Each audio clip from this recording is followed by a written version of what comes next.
Hi hello friends, இன்றைக்கி நம்ம சேனலில் பார்க்க போகிற டாபிக் என்ன அப்படின்னு சொல்லி பார்த்தீங்கன்னா, நியூபோர்ன் பேபிஸ்க்கு வந்து கோல்டு, காஃபு, ஃபீவர் இந்த மாதிரிலாம் வந்துச்சு அப்படின்னா நம்ம என்ன விஷயங்கள்லாம் வந்து ஃபாலோ பண்ணலாம் அப்படின்னு சொல்லிட்டு தான் இன்றைக்கி நம்ம டீட்டெயிலாக பார்க்க போகிறோம். ஸோ வீடியோ ஃபுல்லாக ஸ்கிப் பண்ணாமல் பாருங்கள், அப்போ தான் உங்களுக்கு புரியும். அண்ட் வீடியோ உங்களுக்கு பிடிச்சிருந்ததுன்னா மறக்காமல் லைக் பண்ணிக்கோங்க, ஷேர் பண்ணிக்கோங்க, சப்ஸ்கிரைப் பண்ணி பெல் ஐக்கானை கிளிக் பண்ணிக்கோங்க. ஸோ நியூபார்ன் பேபிஸை பொறுத்த வரையும் பார்த்தீங்கன்னா 6 மாதத்துக்குள்ளார உள்ள குழந்தைங்களுக்கு பார்த்தீங்கன்னா இந்த மாதிரி கோல்டு, காஃபு, ஃபீவர் அந்த மாதிரி வர டைம்லலாம் பார்த்திங்கன்னா நம்ம கை மருந்து அண்ட் இந்த உரை மருந்து இந்த மாதிரி எதுவுமே வந்து நம்ம கொடுக்கக்கூடாது, கொடுக்கவும் வந்து முடியாது ஓகேங்களா. ஏன்னா நியூபார்ன் பேபிஸ் அப்படின்னு வரும்போது 6 மாதத்துக்குள்ளார வரையும் உள்ள குழந்தைங்களுக்கு பார்த்திங்கன்னா தண்ணி கூட வந்து கொடுக்கக்கூடாது, தாய்ப்பால் மட்டும்தான் கொடுக்கணும் அப்படின்னு சொல்லி டாக்டர் வந்து சொல்லுவாங்க. ஸோ நீங்கள் கட்டாயம் பார்த்தீங்கன்னா குழந்தைக்கு வந்து எந்த ஒரு மருந்தும் வந்து கை மருந்து எதுவும் கொடுக்கக்கூடாது. ஸோ வந்து குழந்தைக்கு கோல்டு, காஃப், ஃபீவர் இந்த மாதிரி வருது அப்படின்னாலும் இன்னொரு விஷயம் என்ன அப்படின்னு சொல்லி பார்த்தீங்கன்னா, நிறைய பேர் வந்து டாக்டரை பார்க்காமே வந்து மெடிசன் முன்னாடி வாங்கின மெடிசன் வந்து இப்போ கொடுப்பீங்க இல்லையா. ஸோ அதையும் வந்து நீங்கள் கொடுக்குறத தவிர்த்துருங்க. ஸோ ஏன் அப்படின்னு சொல்லி பார்த்தீங்கன்னா, கோல்டு எதனால் வருதுன்னே வந்து உங்களுக்கு தெரியாது. ஒன்று வெதர் சரியில்லைன்னா வரும், இல்லைன்னா அலர்ஜினால் வரும், இல்லைன்னா அப்பா அம்மா யாருக்குன்னா கோல்டு இருந்துச்சுன்னா அவங்கக்கிட்ட இருந்தால் பார்த்தீங்கன்னா குழந்தைக்கு வந்து கோல்டு வரும் ஓகேங்களா. ஸோ அது எதனால், அந்த கோல்டு எப்படி இருக்குது, சிவியராக இருக்கா, கம்மியாக இருக்கா, இதெல்லாம் வந்து டாக்டரை பார்த்துட்டு அதுக்கேற்ற மாதிரி தான் பார்த்தீங்கன்னா உங்கள் குழந்தைக்கு வந்து மெடிசன் கொடுப்பாங்க. ஸோ நீங்கள் முன்னாடி எதனால் கோல்டு வந்துச்சுன்னே தெரியாமல் வந்து ஏதாவது வேறு சம்மந்தமாக வந்து கோல்டு லைட்டாக கூட வந்திருக்கலாம். ஸோ நெக்ஸ்ட் டைம் வரும்போது கொஞ்சம் ஹெவியாக கோல்டு வரலாம். ஸோ லைட்டாக வந்த கோல்டு வந்து நீங்கள் இப்போ கொடுத்தீங்கன்னா வந்து அது ஒர்க் அவுட் ஆகாது அந்த மருந்து. ஸோ அந்த மாதிரி மருந்து வந்து பார்த்திங்கன்னா குழந்தைக்கு கொடுக்கவும் வந்து கூடாது. குழந்தைக்கு வந்து கோல்டு, காஃபு, ஃபீவர் இந்த மாதிரிலாம் நியூபார்ன் பேபிஸ்க்கு வருது அப்படின்னா கட்டாயம் வந்து நீங்கள் டாக்டரை கூட்டிகிட்டு போய் காமிக்கணும். முன்னாடி வாங்கின மருந்தும் கொடுக்கக்கூடாது அண்ட் கை மருந்தும் வந்து எதுவும் வந்து கொடுக்கறத வந்து அவாய்ட் பண்ணிவிடுங்க. ஸோ தாய்மார்கள் வந்து என்ன மாதிரி உணவுகள்லாம் வந்து நீங்கள் குழந்தைக்கு பார்த்தீங்கன்னா டேரெக்டாக வந்து எந்த உணவும் கொடுக்க முடியாது இல்லையா.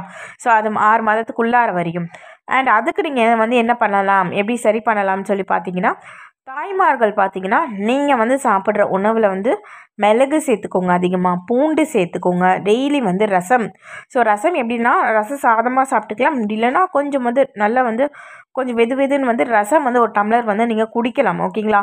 ஸோ வந்து முட்டையில் வந்துட்டு நல்லா மிளகு இதெல்லாம் போட்டு குக் பண்ணி வந்து வறுத்துட்டு வேக வச்சுட்டு அதில் மிளகு அதெல்லாம் போட்டு சேர்த்து நீங்கள் சாம்பாரோட இதை மாதிரி சேர்த்து சாப்பிடலாம். ஸோ கோல்டான உணவுகள் வந்து கொஞ்ச நாளைக்கு வந்து குழந்தைக்கு வந்து கோல்டு சரியாகிற வரையும் வந்து கோல்டாக சாப்பிட்றத வந்து அவாய்ட் பண்ணிவிடுங்க ஓகேங்களா. ஸோ அண்ட் அடுத்தது பார்த்திங்கன்னா நீங்கள் வேறு என்ன உணவு சாப்பிடலாம்னா பூண்டு நிறையா சேர்த்துக்கலாம்.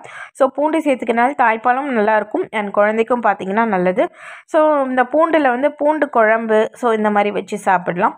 ஸோ நார்மலாக பார்த்திங்கன்னா இந்த மீன் குழம்பு ஸோ இதெல்லாம் வந்து இதிலெல்லாம் கூட வந்து பூண்டு வந்து நிறையா போட்டு நீங்கள் செஞ்சு சாப்பிடலாம். அண்ட் வந்து சிக்கன் பார்த்திங்கன்னா சிக்கன் செய்கிறீங்க அப்படின்னா கொஞ்சம் பெப்பர் அதிகமாக, மிளகாத்தூள் கம்மி பண்ணிவிட்டு மிளகாத்தூளுக்கு பதிலாக வீட்டில் அரைச்சா பெப்பர் அதிகமாக சேர்த்தி வந்து நீங்கள் குக் பண்ணி சாப்பிடலாம். ஸோ அண்ட் அதே மாதிரி பார்த்தீங்கன்னா நீங்கள் எந்த பொரியல்லாம் பார்த்தீங்கன்னா நீங்கள் என்ன மாதிரி அவரைக்காய் பொரியல் ஸோ இந்த மாதிரியான பொரியல்லாம் வந்து கொஞ்சம் எடுத்துக்கலாம் அதிகமாக.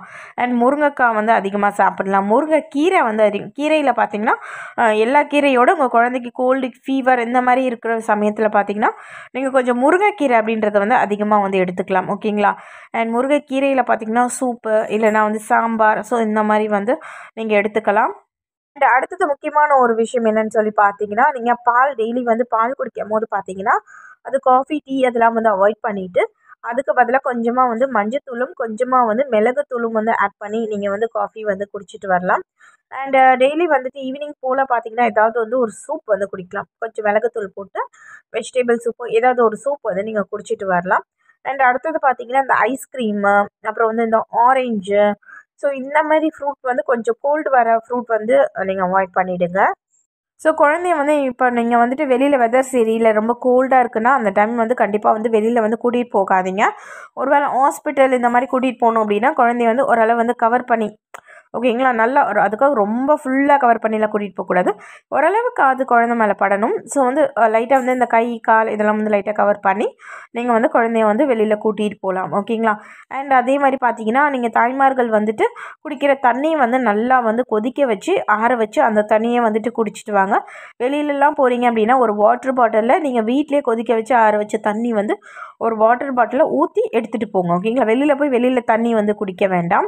அண்ட் ஐஸ்கிரீம், ஜூஸ் இதெல்லாம் வந்து கொஞ்ச நாளைக்கு வந்து நீங்கள் சாப்பிடாதீங்க. அண்ட் குழந்தைக்கு பார்த்தீங்கன்னா வந்துட்டு கோல்டு வர டைம் நியூபார்ன் பேபிஸ்க்கெலாம் பார்த்தீங்கன்னா கோல்டு வர டைமில் பார்த்தீங்கன்னா கொஞ்ச நாளைக்கு வந்து குழந்தைய வந்து குளிக்க வைக்காதீங்க. கொஞ்ச நாளைக்கு மீன்ஸ் ஒரு நாள் விட்டு ஒரு நாள், 2 நாள் விட்டு ஒரு நாள் அந்த மாதிரி வந்து நீங்கள் குழந்தைய வந்து குளிக்க வைங்க. மற்ற நாள்லாம் பார்த்தீங்கன்னா நல்லா வந்துட்டு தண்ணியில் வந்து துணி நனைச்சி நல்லா வந்து குழந்தைக்கு கட்டாயம் வந்து தொடச்சி விடுங்க. ஏன்னா அந்த குழந்தை வாமிட்லாம் பண்ணாங்கன்னா அந்த பால் ஸ்மெல் மேலே இருந்தால் பிசு பிசுன்னு இருக்கும். ஓகேங்களா? ஸோ அதனால் வந்துட்டு ஒரு நாள் விட்டு இல்லை 2 நாளுக்கு ஒருக்கா கூட நீங்கள் குளிக்க வைக்கலாம், வெதர் பொறுத்தது. ஸோ ஆனால் பார்த்தீங்கன்னா கட்டாயம் வந்து குழந்தைய வந்து தொடச்சி விடுங்க. தலைக்கு வந்து பார்த்தீங்கன்னா குழந்தைக்கு ஃபீவர் கோல்டு இருக்கிற டைமில் வந்து தலைக்கு வந்து குழந்தைக்கு வந்து ஊற்ற வேண்டாம். அண்ட் அடுத்தது பார்த்தீங்கன்னா குழந்தைக்கு வந்துட்டு நீங்கள் வந்துட்டு லைட்டாக வந்துட்டு பேபி விக்ஸ் அப்படின்னு சொல்லி விற்கிது உங்களுக்கு கடையில். ஸோ பேபிக்கு யூஸ் பண்ணுற விக்ஸ் விற்கிது. ஸோ அதை வாங்கிட்டு வந்து லைட்டாக வந்துட்டு நீங்கள் என்ன பண்ணலான்னு பார்த்தீங்கன்னா லைட்டாக வந்து கையில் எடுத்து குழந்தை நெஞ்சுலேயும் முதுகுலேயும் வந்துட்டு லைட்டாக வந்து அப்ளை பண்ணி விட்டிங்கன்னா கொஞ்சம் ரிலாக்ஸாக இருக்கும். ஓகேங்களா? குழந்தை வந்து வாயில் வைக்காமல் பார்த்துக்கோங்க.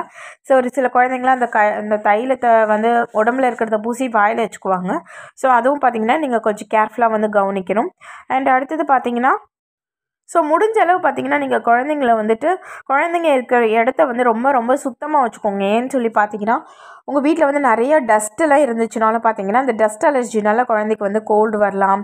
ஸோ அண்ட் வெளியில் கூட்டிகிட்டு போகிறீங்க அப்படின்னா வந்துட்டு வெளியில் வெதர் சரியில்லைன்னா குழந்தைக்கு கோல்டு வரலாம். இல்லைனா வந்து பார்த்திங்கன்னா உங்கள் ஃபேமிலி மெம்பர்ஸ் யாருக்குன்னா கோல்டு இருந்துச்சு அப்படின்னா வந்துட்டு நீங்கள் வந்து குழந்தைக்கிட்ட வந்து அதிகமாக வந்து போகாதீங்க. குழந்தைய வந்து தூக்குறது ஸோ இந்த மாதிரி விஷயங்கள்லாம் வந்து பண்ணாதீங்க. அம்மாவுக்கு கோல்டு இருக்குது அப்படின்னா வந்துட்டு அம்மாவுக்கு கோல்டு இருந்தாலும் பார்த்தீங்கன்னா நீங்கள் வந்து பால் கொடுக்குற டைம் மட்டும் மாஸ்க் அந்த மாதிரி யூஸ் பண்ணிவிட்டு பால் கொடுத்துட்டு மற்ற டைமில் பார்த்தீங்கன்னா உங்கள் அம்மாவோ இல்லைனா வந்து ஹஸ்பண்டோ யார் கூட இருக்காங்களோ அவங்கக்கிட்ட அதிகமாக கொஞ்சம் நாளைக்கு உங்களுக்கு கோல்டு சரியாகிற மாதிரியும் வந்து கொஞ்சம் டிஸ்டன்ஸில் வந்து இருக்கிறது நல்லது. ஓகேங்களா? அண்ட் அதே மாதிரி பார்த்தீங்கன்னா வேறு யாராவது வந்து வராங்க, உங்கள் குழந்தைய பார்க்க வராங்க அப்படின்னா நம்ம சட்டுன்னு வந்து அவங்கக்கிட்ட சொல்லிட முடியாது, குழந்தைய தூக்காதீங்க அப்படி இப்படின்லாம் சொல்ல முடியாது. பட் வேறு வழி இல்லை.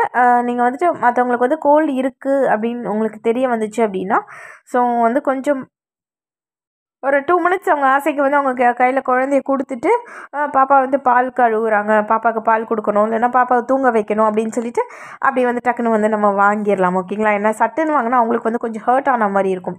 ஸோ எல்லோரும் எல்லா விஷயத்தையும் வந்து புரிஞ்சுக்க மாட்டாங்க. நம்ம அதுக்காக வந்து அவங்களுக்கு நேருக்கு நேரையாக வந்துவும் பார்த்திங்கன்னா நம்ம சட்டுன்னு வந்து சொல்ல முடியாது.